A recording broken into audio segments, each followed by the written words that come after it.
안녕하세요. 발달평가 지도사 강의를 맡게 된 강지훈입니다. 발달평가 지도사는 각 병원, 상담센터, 그리고 여러 가지 종합병원에 있는 발달평가센터에서도 근무할 수 있는데요.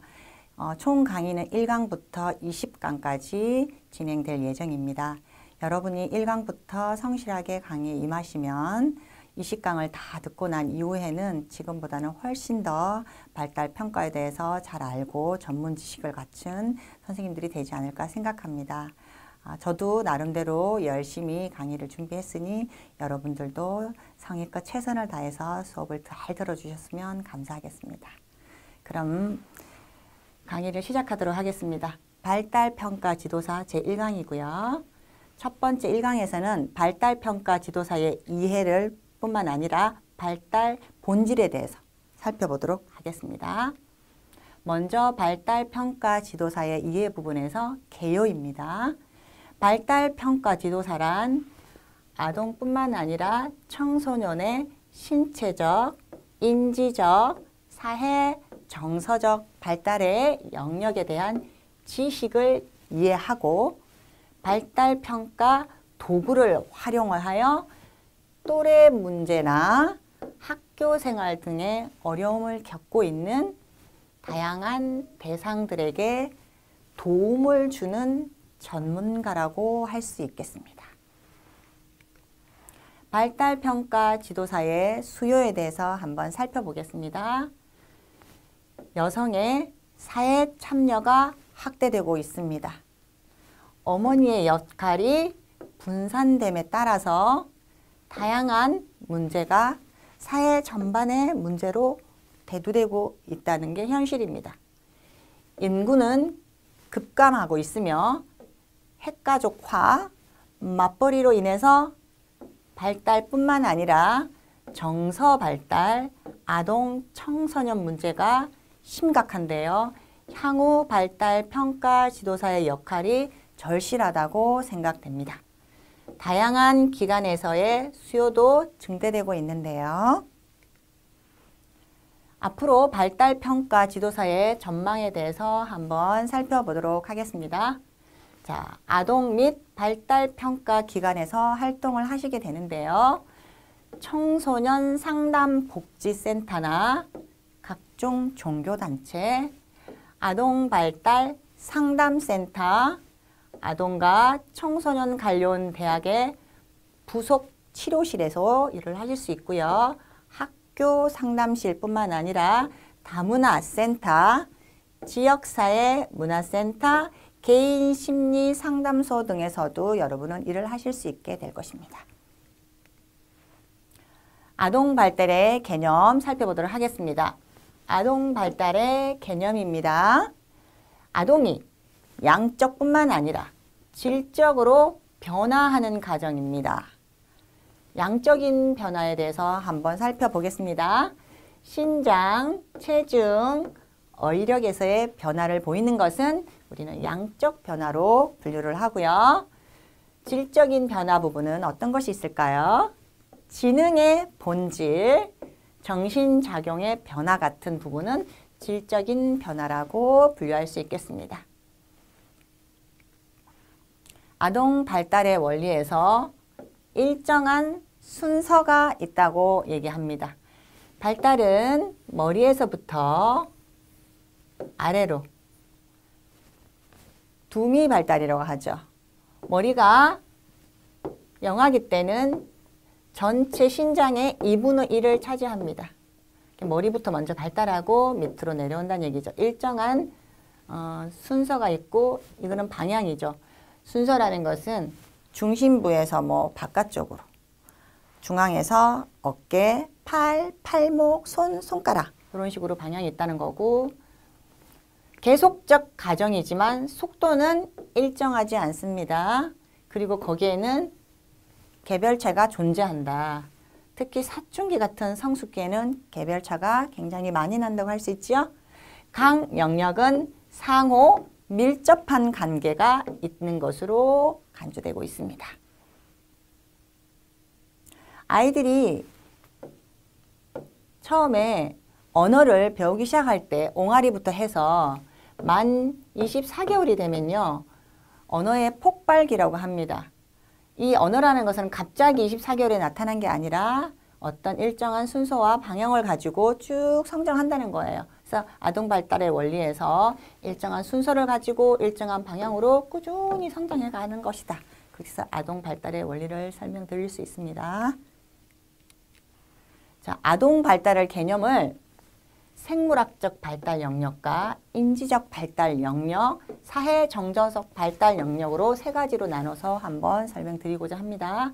생물학적 발달, 뇌와 신경계, 근육, 감각 능력. 감각 능력이라는 것은 시각, 청각, 후각, 촉각, 맛을 느끼는 미각, 이런 걸 감각이라고 하죠. 오감각이라고 우리가 표현을 하죠. 그런 능력, 감각 능력이 행동에 미치는 영향, 이런 거에 대해서 생물학적 발달 영역하고 접목해서 보는 거고요. 인지적 발달 영역은 학습, 기억, 문제 해결을 어떻게 하는지 능력, 지능 등과 같은 지적인 능력에 관한 연구가 인지적 발달 영역과 관계되는 연구가 되겠습니다. 그리고 사회 정서적 발달 영역은 성격의 안정성과 변화, 대인관계, 사회적 관계의 성장과 변화에 관한 연구들이 사회 정서적 발달 영역 부분에 들어갑니다. 아동 발달의 단계는 태내기, 영아기, 유아기, 아동기 네 부분으로 단계를 나눠서 볼 수 있겠습니다. 먼저 출생 시의 태내기는 기본적인 기관이 형성되고 신체가 급성장하는 시기입니다. 하루하루 지날 때마다 아이들이 크는 게 눈에 보이죠. 그리고 너무너무 잘 먹고 배설도 잘하고 잠도 잘 자고 그러면 아이들이 정말 깜짝깜짝 놀랄 정도로 급성장하는 시기가 바로 태내기입니다. 영아기는 0세에서 2세 시기로 첫돌 무렵 부모와의 애착을 형성하는데 자아의 눈뜨기 시작하는 단계입니다. 우리가 여러 가지 공부를 계속 하다 보면 특히 발달 부분에서 애착에 대해서 굉장히 강조를 많이 합니다. 이 애착은 태어나서 주 양육자인 주로 어머니가 되겠죠. 어머니나 뭐 할머니나 아빠, 뭐 고모, 이모도 될 수 있겠지만 주로 주 양육자는 부모, 그 중에서 어머니인데요. 주 양육자하고 어떤 관계, 애착 관계가 제대로 형성되지 않으면 그 이후의 발달에 어떤 저해가 되고 정서적인 그런 문제에서 사춘기에 대했을 때도 굉장히 큰 문제를 야기시킬 수 있습니다. 그래서 애착은 굉장히 중요하고요. 그래서 첫돌, 태어나서 첫돌 무렵 부모와의 어떤 애착을 위해서 맞벌이를 하고 굉장히 힘든 부분이 있다 하더라도 되도록이면 부모님이 밤에는 꼭 데리고 안고 자거나 옆에서 좀 끼고 자라는 얘기를 하죠. 전문가들은. 그만큼 아이들이 모를 것 같지만 엄마와의 어떤 같은 공간에서 호흡하고 느끼고 하는 그런 것들이 아이들의 어떤 애착 형성에 영향이 있다는 거고요. 일과 양육을 병행하기 때문에 하루 종일 아이는 양육할 수 없을 수 있으나 최소한 밤 시간만이라도 주말만이라도 퇴근 이후에라도 아이와 짧은 시간에 깊이 있는 놀이를 하면 됩니다. 하루 24시간을 함께 한다고 애착이 형성되는 것은 아닙니다. 짧은 기간에 깊이 있는 애정을 주고 교감을 하고 하다 보면 이 애착 형성에는 문제가 없습니다. 그래서 모든 맞벌이 하는 엄마들에게 모두 뭐 불완전 애착이 아이들이 나타나는 건 아니라는 거 노력하고 그리고 어린이집이나 어떤 기관에서도 굉장히 선생님하고의 관계나 뭐 친구들하고의 관계 이런 것도 굉장히 원만하게 잘 이루어지면 집에 왔을 때 퇴근한 이후에 엄마와의 어떤 애착 그런 것도 아마 영향이 있을 거라고 생각이 듭니다. 자아에 대해서 눈뜨기 시작하는 영아기 제일 중요한 거는 애착 형성, 강조해도 부족함이 없는 게 애착 형성이고 이후에 성격 형성에도 도움이 됩니다. 유아기는 2세에서 6세까지인데요. 자, 이 시기에는 아이들이 자유롭게 몸을 움직이기 시작하죠. 운동기술, 체력이 신장되고요. 자기중심성이 발달되는 시기입니다. 논리적이지 않습니다. 말도 안 되는 고집을 피우기도 하고요. 창의력과 상상력이 풍부합니다. 어른들은 상상하지 못하고 생각지도 못하는 그런 엉뚱한 표현을 하기도 하고 몸으로 표현하기도 하고 언어로 표현하기도 하고 그럽니다. 자율성 및 자기 통제력이 증가하는 시기다. 여기서 유아기 때 자기중심성 한번 설명드리고 가겠습니다. 한여름에 아이들이 더워 죽겠는데 무릎 밑에까지 오는 긴 장화를 신고 털 외투를 입고 그렇게 외출을 한다거나 어린이집이나 유치원에 간다고 떼를 피우는 경우가 종종 있습니다. 그러면 아침마다 전쟁이 벌어지죠. 자기중심성. 세상의 모든 것은 자기를 중심으로 돌아간다고 아이들은 알고 있어요. 이 시기의 발달의 특성이 그렇기 때문에 저 같은 경우는 이렇게 생각합니다. 아이들이 더운 여름에 장화 신고 한번 어린이집 가봐. 그러면 얼마나 더운지 자기가 느끼게 되거든요. 그러면 다음에는 그 행동을 하지 않을 수도 있다는 거예요. 근데 이 발달 단계 그 아이가 보이는 그 자기중심성을 엄마의 힘이나 고집으로 꺾으려고 하면 갈등이 생기고 트러블이 생기게 된다는 거예요. 그래서 이 중심성, 자기중심성이 있다는 것 자체를 이해하고 들어가시면 아이들을 키우고 교육하시는데 큰 어려움이 없을 것이라고 생각합니다. 그리고 아동기 6세에서 11세인데요. 체력, 운동 기술이 신장합니다. 기억력, 언어 기술력이 굉장히 증가하고요. 자아 개념이 발달하게 돼서 친구가 생활의 중심이 됩니다. 여기는 엄마랑 노는 것보다 친구랑 노는 게 훨씬 재밌고 눈만 뜨면 놀이터 나가고 친구랑 놀지요. 이 발달 단계가 그러하기 때문에 그 자체를 인정해주고 친구의 어떤 그런 관계를 존중해줘야 된다. 어떤 부모님들은 집에 친구 데리고 오는 거 되게 싫어하는 부모님들도 가끔 있어요. 청소하기 힘들다고. 그런 건 좀 자제하셔야 되겠죠. 그죠? 친구가 생활의 중심이니까 이 발달이 이루어질 수 있게 환경, 가정, 주위에서 많은 도움을 주면 아이들이 원만한 발달을 잘 이뤄 나갈 것이라 생각합니다. 자, 아동 발달의 쟁점. 유전이냐, 환경이냐. 생명체가 갖고 있는 유전 정보에 의해 결정되는 요인인 걸 유전적인 요인에 설명할 수 있고요. 환경적 요인이라는 것은 말 그대로 외부의 어떤 자극이나 학습이나 이런 거죠. 지능의 성장, 발달은 유전에 의해 한계가 결정된다. 이거에 대한 반론이죠. 환경에 의해 달라질 여지가 있다. 그러니까 환경적 요인을 강조하는 거죠. 예를 들어서 IQ는 15점 범위 내에서 변화가 가능하다고 보았어요. 우수한 환경을 제공하면 IQ는 15점 내외로 상향 조정될 수 있다고 보는 거예요. 환경론자들의 주장입니다. 자, 유전과 환경 살펴봤고요. 두 번째는 성숙이냐, 학습이냐 두 가지 관점으로 쟁점을 비교해 보겠습니다. 성숙이라는 것은 유전적 요인에 의해 발달적 변화들이 통제되는 생물학적 과정이다. 말 그대로 생물학적 과정이다. 성숙은. 발달의 순서는 성숙에 기인한다고 보는 것이 성숙론자들이나 성숙의 어떤 발달의 기준을 두고 있는 겁니다. 학습의 발달의 기준을 두고 있는 학습론자들이나 환경론자들은 성장이라는 것은 성숙에 의존한다는 그런 거에 대해서 약간 단기를 들죠. 학습론자들은 경험을 강조합니다. 학습론자들은 뭘요? 경험을 강조하죠. 자, 성숙론자들은 유전을 강조하죠. 학습은 직접 간접 경험의 산물이다. 유전이라고 보기보다는 환경적 경험 그리고 직간접적 그런 산물이다. 경험의 산물이라고 볼 수 있습니다. 성숙과 학습을 결합시킨 예를 한번 살펴보면 볼비나 아인스워드의 생애 초기 특정한 사람과의 애착 형성을 들 수 있습니다. 볼비의 애착이론은 너무나 유명하죠. 그죠? 조금 전에 애착 설명드렸고요. 그 다음에 아인스워드 보면은 원숭이가 의자가 있는데 의자가 여기에 먹이가 있어. 우유병 같은 게 뭐가 있는데요. 푹신한 털, 윤 같은 거 그런 게 있는 곳과 그리고 없는 곳이 두 개가 있어요. 그런데 아이는 우유를 먹기 위해서 융이 있는 담요 같은 게 있는 그쪽으로 원숭이는 가서 분유를 먹는다는 거예요. 그만큼 포근함, 애착 이런 것을 설명할 수 있는 부분이라고 할 수 있습니다. 아무래도 딱딱한 그런 것보다는 좀 푹신하고 털이 있고 그런 것이 좀 더 안정감을 느낄 수 있겠죠. 엄마화 하는 거예요. 그 원숭이 엄마화. 자, 연속성과 불연속 개념으로 또 살펴보겠습니다. 발달론자들은 발달을 점진적, 연속적인 과정으로 본다.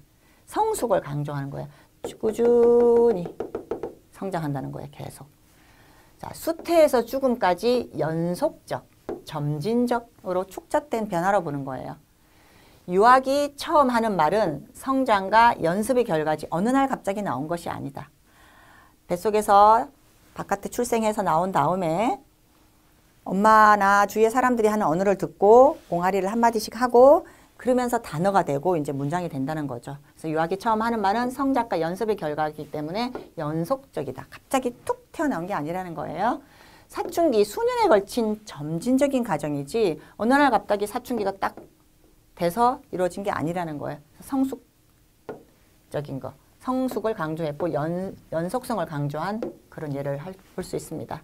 불연속성, 말 그대로 반대죠. 연속적이지 않다. 불연속적. 단계 이론가들은 발달을 불연속적인 과정으로 보았어요. 발달이라는 것은 양적인 것이 아니라 질적으로 서로 각각 다른 단계를 통해서 진행된다고 본 것이 불연속성입니다. 아동 발달의 쟁점에서 결정적 시기가 존재한다. 인간 발달은 계속적인 변화의 과정을 거치고 발달 심리학자들은 변화 속도의 차이에 관심을 뒀어요. 각자 속도가 있다. 유아기와 청년기의 신체 변화도 여기 해당되지요. 발달의 속도와 관련된 쟁점에서 발달의 결정적인 시기가 존재한다. 어느 발달? 2세부터 사춘기 사이에 급성장한다고 했죠. 그 결정적 시기에 언어가 많이 발달한다는 거예요. 이 시기 전이나 이 시기 후에는 해도 안 된다는 거예요. 이 시기가 제일 적절한 효과가 있는 그런 결정적 시기라는 겁니다. 자, 결정적 시기를 한번 풀어보겠습니다. 유기체를 둘러싼 내적, 외적 사건들이 발달에 최대의 영향을 미치는 긴 시간이 아니라 짧은 시간. 이 시간에 언어를 배우면 가장 효과적이고 영향력이 최대가 된다는 겁니다. 자, 성역할 이것 또한 결정적 시기가 존재하는데요. 18개월까지 성융통성이 증가합니다. 3, 4세 이후 성역할 획득 기회가 급격히 감소하는데 아주 어린 나이에 남자아이를 여자아이처럼 머리도 기르게 하고 옷도 여자의 옷을 입고 뭐 행동이나 이런 것도 좀 여자아이처럼 그렇게 길렀다고 합니다. 그런 아이는 자신이 그냥 여성으로 자라는 거예요. 그렇지만 3, 4세 이후에 획득하기가 급격히 감소하기 때문에 성역할이 기회가 급격히 감소하기 때문에 힘들다. 그래서 그거 성역할에도 결정적 시기가 있다고 우리는 봅니다. 자, 다섯 번째 쟁점에서 초기 경험과 후기 경험으로 나눠보겠습니다. 유아가 따뜻하고 애정어린 보살핌을 받지 못하면 발달이 최적의 상태에 이르지 못한다. 유아기 자녀 양육 방식이 자녀의 미래 성격까지도 결정한다. 그 부모님을 보면 그 아이를 본다고 하잖아요. 아이는 부모님의 거울이고 뭐 배우는 학생들은 교수들의 거울이다 그런 말을 하듯이 자녀 양육 방식이 유아기 자녀 양육 방식은 미래 그 자녀의 성격까지도 결정한 만큼 초기의 경험은 굉장히 중요하다는 관점이고요. 후기 경험론자에 의하면 인간 발달은 끊임없이 변화하는 것이다. 전생의 발달론자는 후기 경험을 간과했음을 주장을 했죠.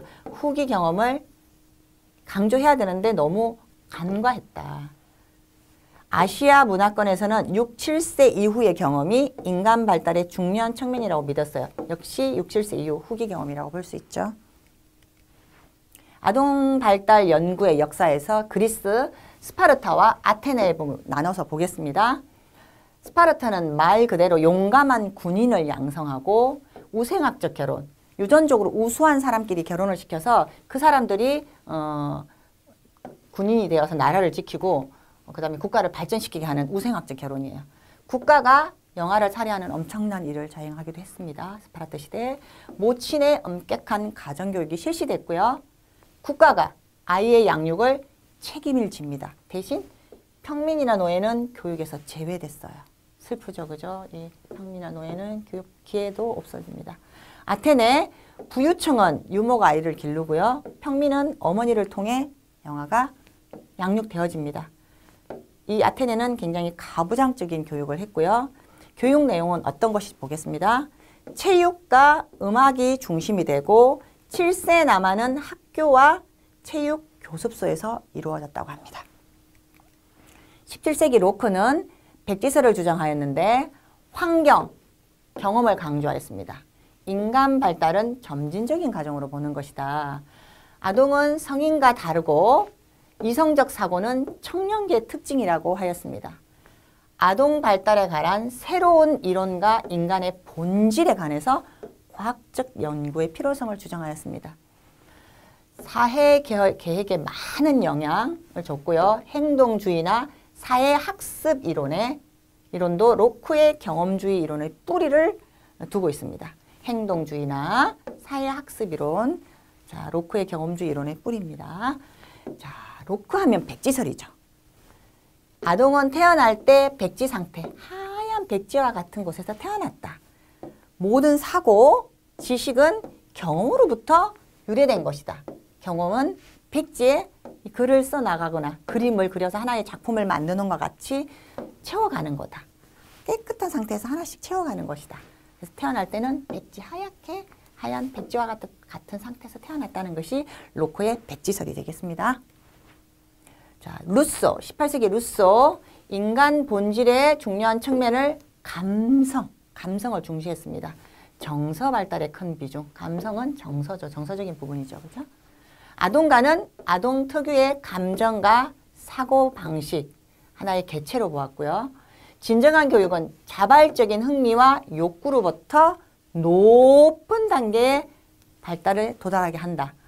흥미와 욕구, 지금 이 시대에도 굉장히 존중받고 아동이 흥미있어하고 그들이 자발적인 어떤 욕구가 있을 때 그 발달이 이루어지는 거예요. 거기서부터 교육을 출발해야 되고 인정해주고 지지해줘야 된다는 겁니다. 현재도 굉장히 존중받는 이론이니까 굉장히 앞선 학자라고 할 수 있죠. 자, 루소가 쓴 에밀 책을 통해서 아동교육의 실제적인 방법을 제시해 주었습니다. 자, 18세기 페스탈루치는 3년 6개월 된 아동을 관찰한 후에 책을 발간하였는데요. 아동이 선하게 태어난다는 점과 아동의 능동적인 역할을 강조하였습니다. 18세기 테이더만 자녀의 출생에서부터 2년 6개월간 관찰을 한 다음에 1787년에 간행을 했고요. 아동 행동의 여러 가지 측면, 예를 들어서 자녀의 감각, 운동, 언어나 지적 성장 그런 부분에 대해서 관찰하고 1781년에 간행을 하였습니다. 최근 연구 결과와도 매우 유사할 정도로 시대를 앞서간 분이었다고 할 수 있죠. 우리나라 이문건, 양아록, 서양보다 무려 200년이나 앞섰고요. 출생부터 16세, 무려 16세까지 발달 과정을 기록했습니다. 19세기 다윈, 헤겔 보겠습니다. 종의 기원 및 진화론적 사고는 인간 발달론 중에서 가장 혁신적이며 영향력 있는 견해라고 봅니다.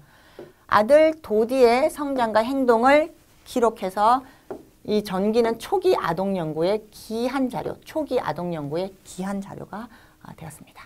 헤겔은 개체 발생은 계통 발생의 집약된 반복이다. 태뇌의 발달은 인간의 진화 과정과 매우 비슷한 발달 단계를 가진다고 하였습니다. 정자와 난자가 만나서 그 다음에 수정체를 만들고 그 다음에 세포가 분열이 되죠. 점점 변화하죠.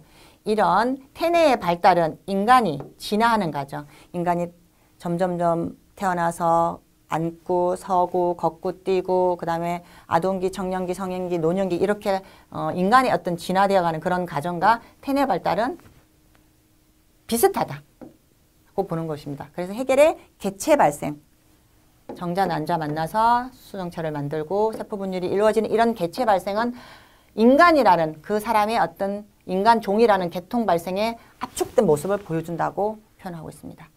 자, 반복 원칙, 아동 발달이 인간의 진화 과정을 똑같이 반복한다는 생각, 초기 아동 학자들에게 큰 영향을 미쳤고요. 다윈의 저서, 과학적인 아동 연구의 초석이 되었습니다. 19세기 후반기 스탠리 홀인데 미국 최초 체계적 아동 연구를 착수했고요. 발달 심리학 분야의 어떤 토대로 독자적인 아동 심리학을 발전시킨 분입니다. 과학적인 아동 연구 방법을 이용한 최초의 심리학자로 질문지법을 고안하였습니다. 다인의 질환론을 반복이론으로 확장했고요. 청년기를 가도기직 그런 단계인 질풍노도의 시기보다 완전한 인간 특성이 새로이 탄생하는 것이라고 하였어요. 스탠리 홀의 청소년 교육을 보면 생물학적 가정은 사회성 발달을 유도한다. 과학적 사고는 도덕성, 예절교육 이런 것들은 15세 이전이 아니라 15세 이후에 집중적으로 훈련해야 된다고 말하였습니다. 20세기 오늘날의 심리학은 아동연구의 목적은 현상들을 설명하고 예측하는 것이다. 아동 성장과 발달의 결정적인 요인인지 무엇인지를 찾아내는 것인데요. 과학적 연구라는 것은 가설을 설정하고 변수를 밝히고 자료를 수집하면서 분석하는 것. 가설 설정, 변수 밝히고 수집하고 분석하는 것. 이런 것들이 바로 과학적 연구 방법입니다. 21세기 아동 연구는 아동이 보다 나은 삶, 지구보다 훨씬 더 향상되고 좋고 나은 삶을 살 수 있도록 연구를 하는 것인데요. 자, 아동 연구의 추세는 뭔가 일이 발생하고 치료를 하거나 하는 것이 아니라 사후적 성격에서 사전 미리 예방하고 하는 사전 예측의 방향으로 진행이 되고 있습니다. 학습 정리를 해보도록 하겠습니다. 발달평가사의 이해, 우리가 발달평가 지도사 이 과정을 공부하면 어떤 일을 할 수 있으며 그리고 어떤 곳으로 진로를 결정할 수 있는지 살펴보았고요. 아동 발달의 개념들 그리고 아동 발달 여러 가지 쟁점들을 살펴보았어요. 유전적인 영향, 환경적인 영향 어떤 것이 더 오르냐 그리고 성숙이냐 학습이냐 연속적이냐 불연속적이냐 여러 가지 또 결정적 아동의 발달 시기에 대해서도 알아봤고요. 아동 발달 역사에 대해서 그리스 시대 아테네 스파르타다에서 그때부터 쭉 해서 현 시제 21세기까지 아동 발달 연구의 역사에 대해도 살펴보았습니다. 이번 시간 내용은 여기까지입니다. 다음 시간 강의에서 찾아뵙겠습니다. 감사합니다.